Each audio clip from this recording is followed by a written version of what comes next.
गर्म जोशी के साथ स्वागत किया। तालियां बजाकर आपने स्वागत किया है, नारे लगाकर आपने स्वागत किया है, लेकिन भारत की परंपरा है और शिष्टाचार का पहनावा है। स्वागत अभिनंदन और सलाम को कभी करना नहीं होना चाहिए। इसलिए मैं भी अपनी तरफ से शीश झुकाकर आप सभी बहनों भाइयों का हार्दिक अभिनंदन करता हूँ। आप सभी बहनों भाइयों, हम लोग यहाँ पर आए हैं पूरे झारखंड प्रदेश अध्यक्ष श्री बाबूलाल जी मरांडी के नेतृत्व में परिवर्तन यात्राएं निकल रही हैं। आप ये कहेंगे कि परिवर्तन यात्रा से क्या होने वाला है, लेकिन आज मैं आपको विश्वास दिलाकर जाना चाहता हूं मेरे बहनों भाइयों, यह जो परिवर्तन यात्राएं निकाली जा रही हैं वह इस झारखंड का एक नया इतिहास लिखने जा रही हैं।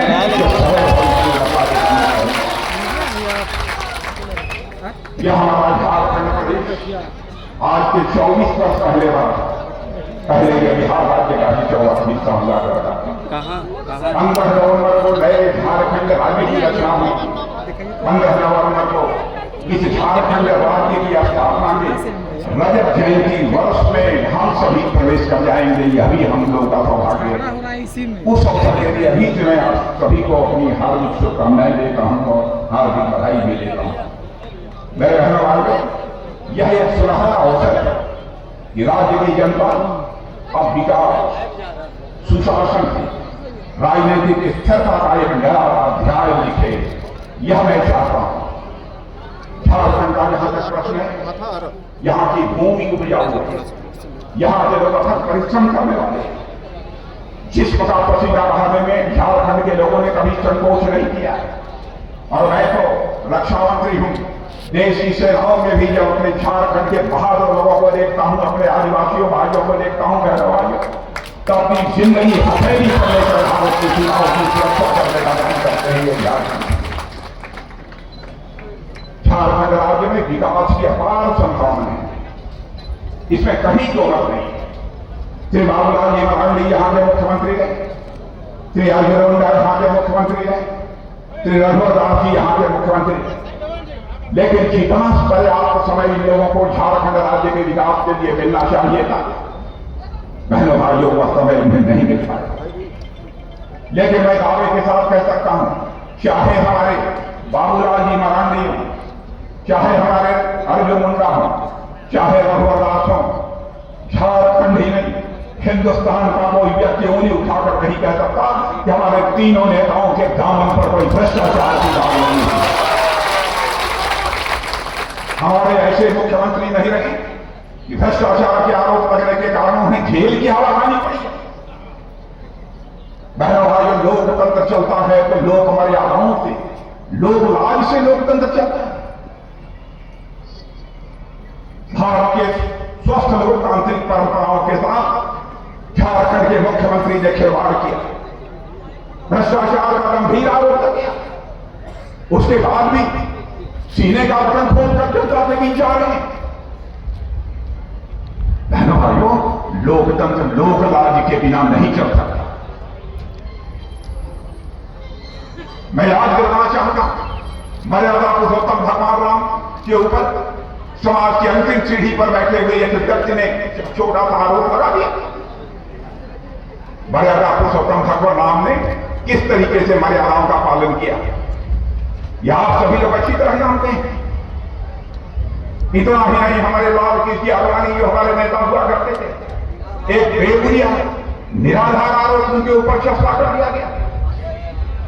अडवाणी जी ने तुरंत फैसला किया, जब तक मैं संसद की सदस्यता से त्याग पत्र देता हूं और जब तक मैं आरोप मुक्त नहीं हो जाऊंगा, भारत की संसद में मैं कदम नहीं रखूंगा।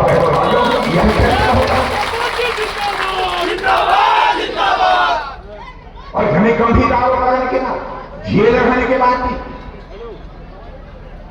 बहनों भाइयों, झारखंड के भविष्य का फैसला यदि कोई कर सकता है तो नेता नहीं कर सकते हैं, यहां की जनता कर सकती है। मैं अच्छी तरह जानता हूं।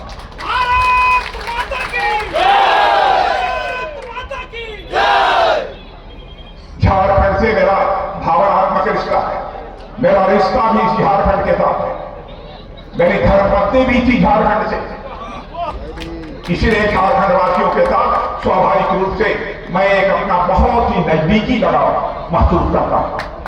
आज मैं आप लोगों से अपील करने आया हूं बहनों भाइयों, झारखंड का नया इतिहास इस बार लिख दीजिए मेरे बहनों भाइयों। सारे भारत को ही नहीं दुनिया को संदेश दे दीजिए कि भारत कभी भी किसी दागदार व्यक्ति को अपने नेता के रूप में स्वीकार नहीं कर सकता है। यह संदेश सारी दुनिया को जाना चाहिए। झारखंड मुक्ति मोर्चा की सरकार ने भ्रष्टाचार नए रिकॉर्ड बना दिए। शायद यहां के किसी मुख्यमंत्री को कभी जेल नहीं जाना पड़ा। केंद्र में हम लोग ही सरकार चला रहे हैं, देश के दूसरे राज्यों में भी अब तक सरकार चला रहे हैं। हमारे शिवराज सिंह जी चौहान 18 वर्ष तक लगातार मध्य प्रदेश के मुख्यमंत्री थे। क्या कभी आपने सुना इनके ऊपर कभी कोई भ्रष्टाचार का आरोप लगा? मैं भी मुख्यमंत्री रहा हूं उत्तर प्रदेश, क्यों नहीं भ्रष्टाचार का आरोप? मेरे भाइयों, फैसला आपके हाथ में। लगातार 2 बार केंद्र में आपने मोदी जी के नेतृत्व में सरकार बनाई है। 10 वर्षों तक हमारी सरकार के कामकाज को आपने देखा। इस सच्चाई को कोई नकार नहीं करता है बहनों भाइयों। आपके गांव का, आपके जिले का जो व्यक्ति दुनिया के दूसरे देशों में होगा उससे जाकर पूछिए। अंतर्राष्ट्रीय जगत में भारत का कद ऊंचा हुआ है बहनों भाइयों। पहले भारत अंतर्राष्ट्रीय मंचों पर कुछ बोलता था तो भारत की बातों को जिस गंभीरता पूर्वक लिया जाना चाहिए नहीं लिया जाता था। लेकिन आज यदि भारत अंतर्राष्ट्रीय मंचों पर कुछ बोलता है, सारी दुनिया कान खोलकर सुनती है भारत बोल क्या रहा है। यह भारत की है।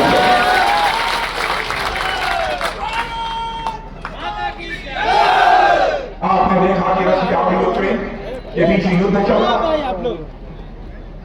परेशान करने के क्यों ही युद्ध आज के 2 साल पहले प्रारंभ हुआ था। वहां जो भारत के रहने वाले बच्चे वहां मेडिकल की पढ़ाई कर रहे थे, मैनेजमेंट की पढ़ाई कर रहे थे, इंजीनियरिंग की पढ़ाई कर रहे थे, उनके माता पिता जो भारत में रहते थे उन्होंने तुरंत शोर मचाना शुरू किया।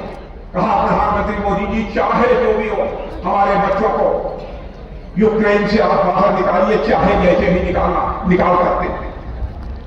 आप स्वयं यह कल्पना कर सकते हैं कि जब 2 देशों के बीच युद्ध चल रहा हो, लगातार मिसाइल, बम, तो गोले चल रहे हैं, उस बीच बच्चों को निकालना यह कितना कठिन काम है। लेकिन जब भारत का कद था, हमारे प्रधानमंत्री का कद था, उन्होंने टेलीफोन उठाया मेरे बहन भाइयों, रूस के राष्ट्रपति मिस्टर पुतिन से बात की और यूक्रेन के राष्ट्रपति मिस्टर जेलेंस्की से बात की। आपको जानकर आपका सीना चौड़ा हो जाएगा कि 4.5 घंटे के लिए रूस और यूक्रेन का युद्ध रुक गया और हमारे सारे भारत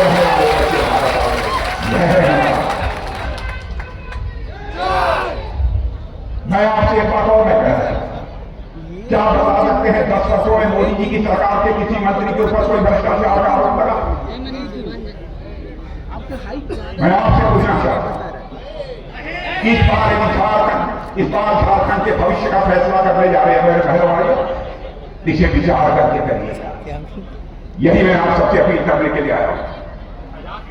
कैसे लोगों का समय बचना चाहिए, कैसे लोगों का खर्च बचना चाहिए, देश का खजाने का एक पाई नाक तोड़ कर देश का मस्तक ऊंचा करने के लिए लगाया जाना चाहिए। इसकी चिंता ही किसी ने की है तो हमारे प्रधानमंत्री ने। अभी आपने देखा होगा कि हाल में ही कैबिनेट में हम लोगों ने फैसला किया है कि भारत में हम चाहते हैं और यह बिल भी लेकर आएंगे, 1 नेशन 1 इलेक्शन होगा। बार बार हर साल में इलेक्शन होगा, बार बार इलेक्शन नहीं होगा, एक बार में देश का सारी विधानसभाओं का चुनाव और लोकसभा का चुनाव साथ होना चाहिए। और साथ ही साथ जो स्थानीय निकाय हैं, नगर पंचायत, नगर परिषद, ग्राम सभाएं, इनका चुनाव एक साथ होना चाहिए। इसके लिए कैबिनेट ने एक प्रस्ताव पारित किया है, इसे लेकर हम लोग संसद में इसे पेश करेंगे मेरे बहनों भाई। कई ऐसी योजनाएं, मैं बहुत विस्तार में चर्चा करूंगा तो लंबा समय लगेगा, लेकिन इतना ही मैं कहना चाहता हूं, हमारी सरकार ने मोदी जी के नेतृत्व में जो कुछ भी देश में किया है बहनों भाइयों, मैं दावे के साथ कह सकता हूं आजाद भारत के इतिहास में कभी नहीं किया। केवल विकास ही नहीं किया, हमारी सरकार ने अपनी संवेदनशीलता का भी परिचय दिया। क्या कभी आप कल्पना कर सकते हैं कोई ऐसा प्रधानमंत्री आएगा या सोचेगा झोपड़ी में रहने वाली मां बहन की भी इज्जत और सम्मान होती है, उसको भी शौचालय के लिए बाहर न जाना पड़े, शौच के लिए बाहर न जाना पड़े, शौचालय उसके घर में भी होना चाहिए। आजाद भारत के इतिहास में पहली बार किसी प्रधानमंत्री ने सोचा है मेरे बहन भाइयों, तो प्रधानमंत्री का नाम है नरेंद्र भाई मोदी। एक व्यक्ति भी हमारे भारत में शेष नहीं बचना चाहिए जिसके पास अपना सिर ढकने के लिए पक्का छत न बने। किसने सोचा? हमारे नौजवानों के रोजगार की चिंता करते हुए मुद्रा लोन जो पहले 10 लाख हुआ करता था उसको बढ़ाकर इस बार 3 महीने के अंदर ही 20 लाख कर दिया। कई ऐसी चीजें लागू की हैं। हर घर में नल पहुंचना चाहिए, नल के माध्यम से जल प्राप्त होना चाहिए। मेडिकल कॉलेज, मेरी बात सुन लीजिए, इस हिंदुस्तान का एक जिला नहीं बचेगा मेरे बहन भाइयों जहां की मेडिकल कॉलेज नहीं खुलेगा और आपके बच्चे वहां पर मेडिकल दिखाई देंगे।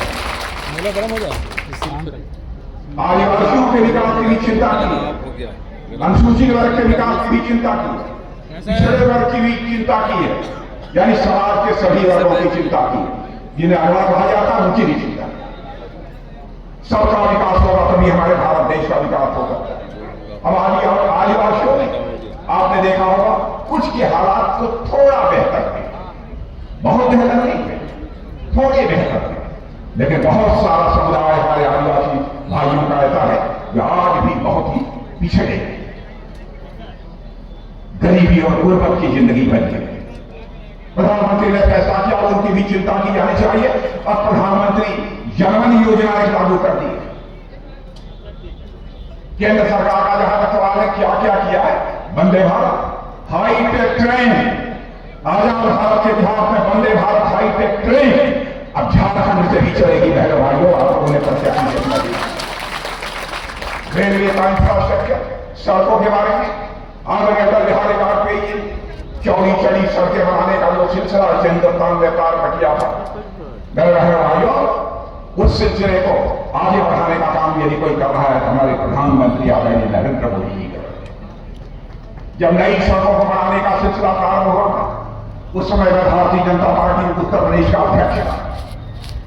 आदरणीय अटल बिहारी वाजपेयी जी ने कहा कि राजनाथ सिंह केंद्र में आ जाओ और यह जिम्मेदारी संभालो। उस समय कैबिनेट मंत्री के रूप में मैंने जिम्मेदारी संभाली थी। उस समय जो सिलसिला प्रारंभ हुआ था बहनों भाइयों, वह सिलसिला निरंतर है। गांवों को पक्की सड़कों से जोड़ने का सिलसिला मैं आपसे पूछना चाहता हूं, पहले से हालात काफी बेहतर हुए हैं कि नहीं सड़कों के मामले में? हुए हैं तो हाथ उठाकर ताली बजाइए, न हुए हैं तो बजाइए।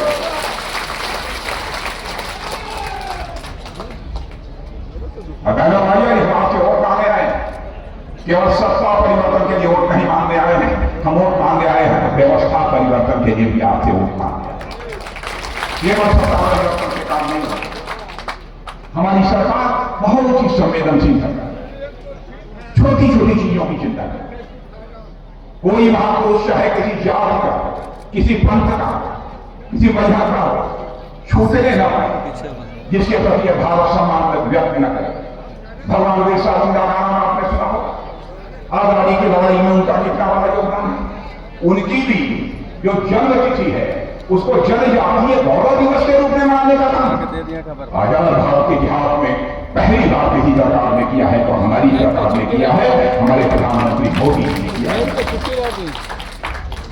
लेकिन आज मैं आपको बता कर जाना चाहता हूं मेरे बहनों भाइयों, इस झारखंड के विकास के 3 स्पीड ब्रेकर, स्पीड ब्रेकर और विकास की गति को रोकने वाले स्पीड ब्रेकर, सड़क पर जैसे स्पीड ब्रेकर लगे होते हैं वैसे ही झारखंड के 3 स्पीड ब्रेकर है। एक सबसे बड़ा स्पीड ब्रेकर है झारखंड मुक्ति मोर्चा, दूसरा स्पीड ब्रेकर है कांग्रेस और तीसरा स्पीड ब्रेकर है आरजेडी। इसलिए मैं आपको सावधान करना चाहूंगा, यदि आप झारखंड का विकास करना चाहते हैं बहनों भाइयों तो किसी भी सूरत में इनकी राजनीतिक पार्टियों को यहां पर सिर उठाने का मौका नहीं मिलना चाहिए। झारखंड रोहिंग्या शरणार्थी कहां से बांग्लादेशी आ रहे, कौन ने मिला, क्यों नहीं रोका? यहां आकर शादी कर रहे हैं, कमाई कर रहे हैं, ब्लास्ट हो जाता मेरे भाइयों, इसे हम लोगों ने बहुत ही गंभीरता पूर्वक लिया। हम लोग जाति पंथ और मजहब की राजनीति करने वाले नहीं, हम इंसाफ और इंसानियत की राजनीति करने वाले हैं। लेकिन हमें देखें बाहर से आकर घुसपैठे हमारी गरीब बेटियों के साथ शादी कर रहे हैं, उनको साथ ले भी जा रहे हैं। अन्य राजनीतिक पार्टियों से बर्दाश्त करने, लेकिन हिंदुस्तान की स्वाभिमानी राजनीतिक पार्टी भारतीय जनता पार्टी मेरे बहन भाइयों से किसी भी सूरत में बर्दाश्त नहीं करेगी। इसलिए मैं आप लोगों से निवेदन करना चाहता हूं, इस बार जो भी फैसला होना चाहिए सोच समझ कर होना चाहिए। ये कांग्रेस के नए नेता उभरे हुए नाम है राहुल गांधी, उनके भाषण को आपने सुना होगा और आपने यह भी देखा होगा कि अभी दुनिया के दूसरे देश में अमेरिका गए और वहां जाकर हमने क्या क्या बात है।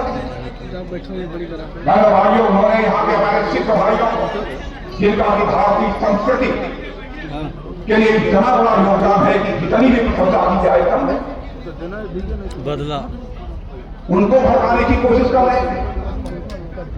भारत को सुरक्षित नहीं, दुनिया के दूसरे देशों में जाकर भारत की प्रतिष्ठा को, भारत की छवि को धूमिल करने का काम करते हैं। मेरे भाइयों, राजनीति केवल सरकार बनाने के लिए नहीं की जाती है, राजनीति की जाती है तो देश बनाने के लिए राजनीति की जाती है, समाज बनाने के लिए राजनीति की जाती है। इसलिए मैं आप लोगों से कहना चाहता हूं, हमारी सरकार ने जो अब तक काम किया है उसको आप देखिए, उठाकर देखिए। यह मैं नहीं कहा, दुनिया की मानी जानी वित्तीय संस्थाएं, फाइनेंशियल फर्म्स इस बात का दावा कर रही हैं। भारत में करिश्मा किया है हमारे प्रधानमंत्री मोदी, 10 साल में 25 करोड़ लोगों को गरीबी रेखा के बाहर करने में कामयाबी हासिल। यह मैं नहीं कर रहा हूं, नीति आयोग का, अन्य बहुत सारी संस्थाएं कर रही हैं। मैं आपको यकीन दिलाकर जाना चाहता हूं मेरे बहनों भाइयों, सरकार बनाइए, दो गुनी ताकत से हम लोग विकास करेंगे। मैं आपको पूरा वचन देकर जाना चाहता हूं। आपने सचिन तेंदुलकर और वीरेंद्र सहवाग वो साथ में खेलते हुए कभी देखा है कि नहीं? घर नौजवानों ने देखा हो तो हाथ उठाइए, पीछे के लोग सबने देखा। आपने देखा होगा जब सचिन तेंदुलकर और वीरेंद्र सहवाग साथ खेलते थे तो रिकॉर्ड बनाते थे। यह सच है कि नहीं? सच है कि नहीं? और जब केंद्र और राज्य दोनों में बीजेपी की सरकार होगी, दोनों साथ काम करेंगे तो सिर्फ विकास नहीं करेंगे मेरे बहनों भाइयों, रिकॉर्ड तोड़ विकास करेंगे। मैं आपको भरोसा नहीं, इसलिए मैं आप सभी से निवेदन करना चाहता हूं। और भी बहुत सारी बातें थी जो मैं आपके सामने रखना चाहता था, लेकिन समय अभाव के कारण, क्योंकि आगे की भी सवाल है, वहां हम लोगों को जाना है। इसीलिए आपने देखा होगा बाबूलाल जी भी जितना बोलना चाहिए उतना नहीं बोले। हमारे शिवराज सिंह जी चौहान सब अच्छे वक्ता, सब सीमा को ध्यान में रखते हुए उन्होंने अपने विचार रखे। और मैं आपको यह भी कहना चाहूंगा कि जिलाध्यक्ष कौन है? जिलाध्यक्ष बहन भाइयों, यहां की सीटें आपने बंपर सारी जीता दी, तो मैं यहां के जिलाध्यक्ष, नाम क्या है? अच्छा, उपभोक्ता जी, रामदेव उपभोक्ता, रामदेव दत्ता जी को मैं कहूंगा यदि चुनाव हो जाए, सारी सीटें इस जनपद की जीत जाए, एक बार मुझे फिर से इस खोरी बुला लेना, फिर से इस खोरी। और रहना वालों, इस खोरी में आना चाहूंगा। सभी सीटों पर विजय हासिल करने के बाद तो अपना स्वागत कराने के लिए नहीं आना चाहूंगा, बल्कि एक बार शीश झुकाकर यहां की जनता के प्रति आशीर्वाद व्यक्त करने के लिए आना चाहूंगा। आपको बहुत बहुत धन्यवाद। बोलिए भारत माता की, भारत माता की।